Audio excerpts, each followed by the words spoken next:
Madame, Monsieur, bonjour. Très heureux de vous retrouver pour ce nouvel invité de la rédaction. On va profiter un peu de ces quelques derniers jours de vacances pour quitter quelques instants Libramont et partir pour le Népal. Avec notre invité Nicolas Crombé, bonjour. Vous êtes bonjour. Jeune entrepreneur originaire du Centre Ardennes et vous lancez un projet de crowdfunding pour créer une filière équitable de commercialisation de sacs à dos, de sacs de voyage fabriqués à base de chanvre.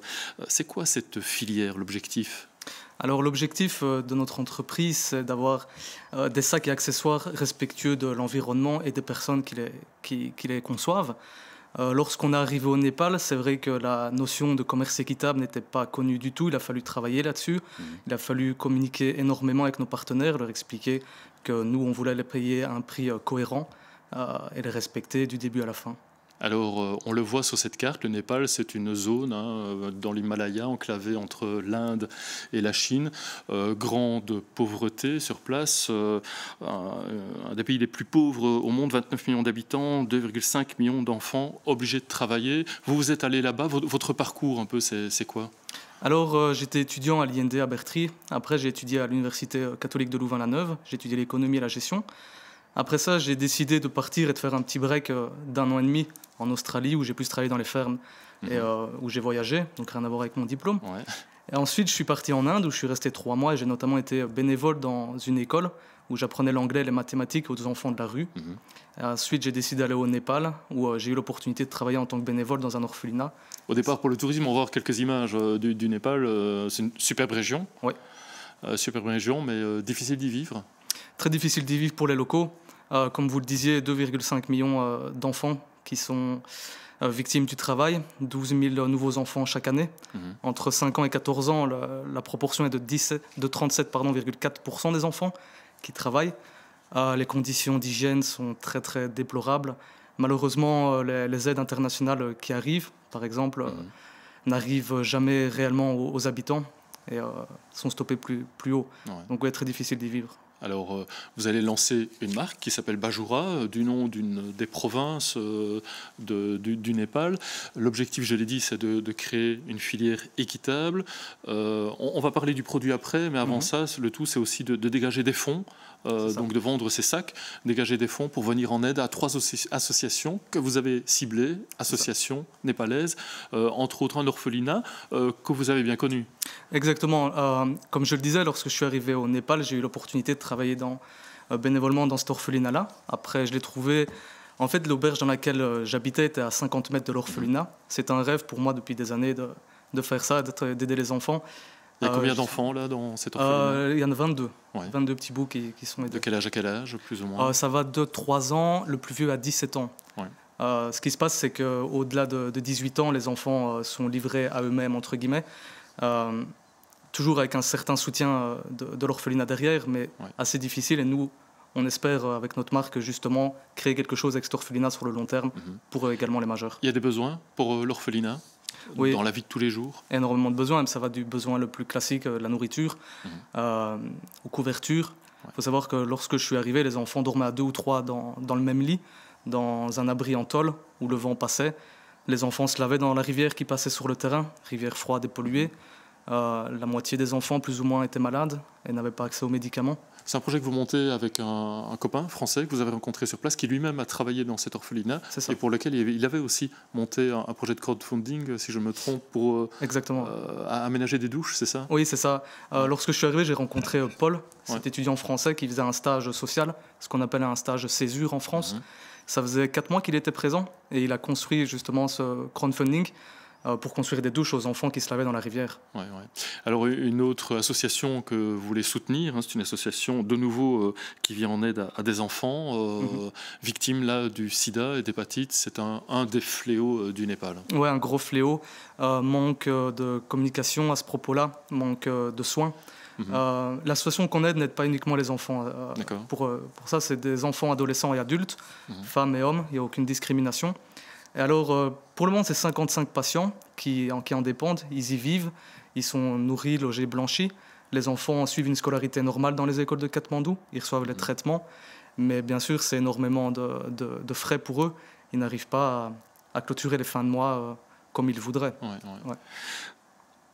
L'association For a Purpose, c'est la troisième association que vous voulez soutenir. C'est une association qui était montée par un Belge au lendemain du tremblement de terre de 2015. Oui, c'est ça. C'est Jeroen qui a fait ça, un jeune Belge de 23 ans, un Flamand. J'ai eu la chance de le rencontrer sur ma route à Katmandou. Quelqu'un de très bien qui était là le 25 avril 2015 quand il y a eu ce fameux séisme. Ouais. Juste quelques chiffres pour rappeler, c'est 9000 morts, c'est 20 000 blessés, 500 000 personnes déplacées, 800 000 bâtiments détruits partiellement ou totalement. Donc c'est des chiffres qui nous semblent énormes ici. Jeroen était là le jour où ça s'est passé. Il a donc pas porté les premiers soins en personne. Et avant de rentrer chez lui en Belgique, il s'est dit « Ok, je ne peux pas rentrer, faire comme si rien ne s'était passé, fermer les yeux sur les personnes qui sont en face de moi à ce moment. Je vais créer l'association et reconstruire les bâtiments dans les zones les plus reculées. » Donc là, ils ont eu fini une école pour les enfants dans un village de Burnay, dans les montagnes. En ce moment même, ils reconstruisent un centre communautaire dans un village montagnard, doté notamment d'une bibliothèque et d'un terrain de jeu. C'est vraiment très chouette. J'ai parlé avec lui il y a 2-3 jours et il me disait que tous les enfants des villages aux alentours attendaient la fin de l'école pour venir se rassembler sur ce terrain de jeu. C'est vraiment communautaire. Et ça donne envie d'y aller, ça vous donne envie, j'imagine, d'aller encore plus loin dans votre projet. Et donc c'est ça. Donc vous avez décidé de créer des sacs et de vendre ce produit qui existait déjà plus ou moins et vendu plus ou moins en Inde, mais surtout de le vendre ici en Europe. Donc vous avez trouvé une usine qui travaille le chanvre là-bas. On va voir quelques images justement de cette usine-là. On est dans le pur traditionnel. Faire plus traditionnel, c'est difficile. Oui, en fait, c'est un concours de circonstances qui a fait que, comme on le disait avant, Paul, mon partenaire, avait construit ce crowdfunding. Et la campagne était un succès. Et là, une connaissance népalaise lui a demandé de construire un site internet pour vendre justement des sacs en Europe. Paul m'en a donc parlé. On a tout de suite compris que les artisans et les produits étaient sublimes. Mais qui n'avaient pas les clés nécessaires pour s'attaquer au marché européen. Alors on a décidé d'aller plus loin dans le partenariat et d'aller plus loin avec la création d'un site. On s'est dit, ok, pourquoi pas réaliser un rêve qu'on a tous les deux en commun et créer une marque équitable. Et c'est parti de là. Comme vous le disiez, c'est du chanvre, c'est une plante qui est très culturelle là-bas au Népal. Oui, et puis qui est aussi écologiquement intéressante. Je veux dire, loin du coton, qui ne nécessite pas peut-être autant de pesticides, qui régénère la terre, etc. Donc, une plante qu'on utilise aussi de plus en plus en Wallonie. Il y a une volonté d'essayer de certifier notre marque. Votre marque, oui. Oui. Après, c'est un... Je ne vais pas parler de combat, mais c'est quelque chose d'assez compliqué, d'assez long et qui demande de l'argent. Nous, notre volonté, c'est d'être certifié le plus rapidement possible. C'est quelque chose sur lequel on insiste. On sait qu'on sera certifié à terme. On n'a pas une idée exacte de la date, parce que ça dépend de beaucoup de facteurs qu'on ne contrôle pas forcément. Mais oui, on veut certifier toute la filière, pas uniquement les produits, mais on veut remonter jusqu'au producteur de chanvre, qui lui aussi... En leur demandant des engagements, notamment, on parlait de la filière et de l'obligation pour certains enfants de la rue de travailler tôt, etc., en leur imposant de travailler avec des adultes. C'est-à-dire que nous, quand on a commencé ce projet-là, on ne se serait pas impliqué là-dedans si l'usine avec laquelle on est partenaire utilise des enfants, par exemple, ou on ne respecte pas ce qu'on considère comme vital. Donc c'est quelque chose qui est déjà mis en place, auquel il faudra apporter certaines petites rectifications, mais ils sont déjà dans une démarche équitable sans le savoir eux-mêmes. D'accord. Bien sûr, évidemment, pour ça, il faut... La filière qui dit certification équitable dit aussi transparence notamment sur les prix. C'est ça qu'on va le voir dans quelques instants. Vous les vendez pour l'instant, ou vous allez les vendre prochainement, ça va jusqu'à une centaine d'euros. Oh, moins. Moins de 100 euros. Combien repartiront de cet argent, combien repartira plutôt vers le Népal, vers les associations? Alors, pour parler des associations, 8% du prix de vente sera envoyé au Népal. J'insiste bien sur le fait que c'est 8% du prix de vente et non pas des bénéfices, parce qu'on peut faire varier un bénéfice comme on le veut dans une entreprise. Donc c'est vraiment pour être le plus transparent et aider au maximum. Donc 8% pour les 3 associations. C'est ça. En fait, le système est le suivant. Lorsque les personnes achètent un produit, ils ont la possibilité de choisir une des associations à soutenir, ce qui leur tient le plus à cœur. Et ensuite, nous envoyons les 8% vers l'association. Combien pour la fabrication en elle-même? La fabrication, un sac ado, par exemple, qui est le sac classique, coûte 10,50 €. Donc là, c'est des prix qui sont établis par le partenaire. On n'a pas voulu négocier ces prix-là. On n'a pas négocié? On n'a pas négocié les prix. On n'a pas négocié parce qu'on pense que On part sur un système de confiance, ce qui fait aussi le commerce équitable. Notre partenaire a toutes nos confiances, on le connaît, on a pu établir une relation sur le long terme, étant donné que j'y suis resté 6 mois quand même. Ouais. Et on n'a pas négocié, il nous a dit un prix. On a été voir un petit peu ailleurs ce qui se passait, si les prix étaient cohérents, ils le sont. Donc aucun problème pour nous, on paye le prix qu'il faut. Alors le but, bon, évidemment, vous arrivez en Europe, vous essayez de vendre ça, en Belgique, en France, plus largement, on le souhaite pour vous. Ouais. C'est l'artisanat à 100%. Vous avez mis votre patte quand même, hein, parce que les sacs, vous les avez voulu un peu un look européen pour pouvoir les vendre. Ouais, on va dire ça comme ça. Et là, vous avez pris aussi des techniques, alors ça, c'est vos études, j'imagine, des techniques un peu européennes, hein, de communication, avec des groupes Facebook pour demander des avis. Ouais, c'est ça. Ce qui s'est passé, c'est qu'on n'a pas énormément d'argent. Mon partenaire vient d'avoir 24 ans, il termine ses études. Moi, j'ai pas mal voyagé, ça coûte. Donc, on a pu compter sur 2 groupes qu'on a créés sur Facebook. Un groupe qui était constitué de plus de personnes de notre entourage professionnel dans un certain domaine, comme la photographie. C'est ça, on va voir des photos d'ailleurs, hein, de mise en situation. C'est des photos qui ont été prises là-bas, ça ou celle avec les mannequins. Avec les sacs à dos, les mannequins, oui. Non, c'est un photographe qui s'appelle Frédéric Paulinard de Palisol, qui a accepté de nous faire les photos gratuitement. Très gentil de sa part, ça a pris 2-3 journées. Voilà, quelques photos, c'est pris dans la région alors? Oui, les photos la photo ici est prise à Bertry. D'accord, ok. Les autres photos, celle-ci, elle s'est prise à La Roche, à l'appel à Munot. Ouais. Et les autres à Daverdis, près de Palisol. Ouais. On a voulu être le plus local possible. Ouais, ouais. Et donc je disais le look des sacs, les logos, etc. Donc ça a été vraiment...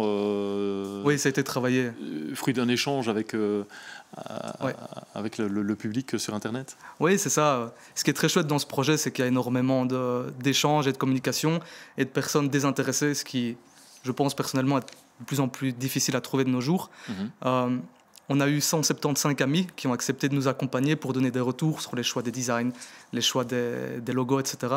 Je tiens d'ailleurs à les remercier, maintenant que j'ai l'occasion un peu publiquement, de leur aide, parce que sans eux, c'est sûr, on aurait été nulle part. Ouais. C'est un travail de fourmi. Voilà. Et donc maintenant, on est en plein dans le projet dans l'opération de crowdfunding que vous avez monté sur Ulule, le site Ulule. Je regardais tout récemment, en fait vous avez atteint vos objectifs, donc tout va bien. Ouais. Là on est à 116%, donc c'est très bien. Ouais. Après, comme on dit, on n'a jamais assez. Ce qui se passe avec les systèmes de crowdfunding, c'est un tout ou rien. Donc si on était en dessous des 8000, qui était notre objectif, on ne recevait rien du tout. Et si on était au-dessus... Et donc vous étiez obligé de rembourser? Les gens étaient remboursés directement. Nous, on reçoit l'argent à la fin de la campagne, donc c'est le site Ulule qui les remboursait. On a donc mis un objectif qui n'est pas l'objectif idéal, mais l'objectif vraiment minimal. C'est ça, ouais. Donc vous avez sous-évalué l'objectif pour pouvoir vraiment monter ce projet-là et vous dire, voilà, ça va pouvoir être vraiment lancé, ça va pouvoir se concrétiser. Ce serait dérivé à combien? Là, on peut le lancer. Ce qui se passe, c'est que les autres choses qu'on veut mettre en dehors, comme le sponsoring solidaire des événements en Belgique et en France, par exemple, il nous faut plus d'argent. Nous, on espère aller au-dessus des 15 000. Dans l'idéal, il nous faudra au-dessus des 15 000. Voilà. Et ça permettra de démarrer ça. On a vu, je pense, le site internet dont ulule.com/bajoura-sac au pluriel. Merci beaucoup, Nicolas, d'être venu sur ce plateau. Et merci à vous de votre attention. Passez un excellent week-end. À bientôt.